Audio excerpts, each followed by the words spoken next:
Electronic sales person. Electronic sales person ఏం చేస్తాడు? ఒకసారి చూద్దాం. వారు ఎలక్ట్రానిక్ పరికరాలను అమ్ముతారు, కస్టమర్లతో ఇంటరాక్ట్ అవుతారు, స్టాక్ మరియు ఇన్వెంటరీ రికార్డులను నిర్వహిస్తారు.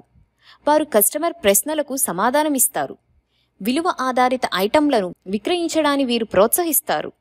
రిటర్న్లు మరియు ఎక్స్చేంజ్లను ప్రాసెస్ చేస్తారు. ఐటంలను తరలించడం మరియు ప్యాకింగ్ చేయడంలో వీరు సహాయపడతారు. ఎలక్ట్రానిక్స్ సేల్స్ పర్సన్ కావడానికి ఏం కావాలి?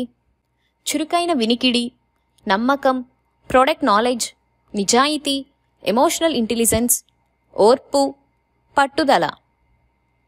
ఎలక్ట్రానిక్ సేల్స్ పర్సన్ కావడానికి మీకు నైపుణ్యాలున్నాయా? మీరు ఎలక్ట్రానిక్ సేల్స్ పర్సన్ అవ్వాలనుకుంటున్నారా? మీరు ఎలక్ట్రానిక్ సేల్స్ పర్సన్గా చేద్దాం అనుకుంటున్నారా? ఒక వృత్తిని ఎంచుకోవడానికి ఈ క్రింద వాటిని పరిగణించండి. ప్రావీణ్యం లేదా నైపుణ్యాలు, అభిరుచి లేదా మీకు నచ్చినది, ఉద్దేశ్యం లేదా మీ పిలుపు. ఒక నిర్దిష్ట వృత్తితో మీరు ఏం ఇస్తారో మరియు మీరేం పొందుతారో పరిగణించండి. దాని గురించి ఆలోచించండి.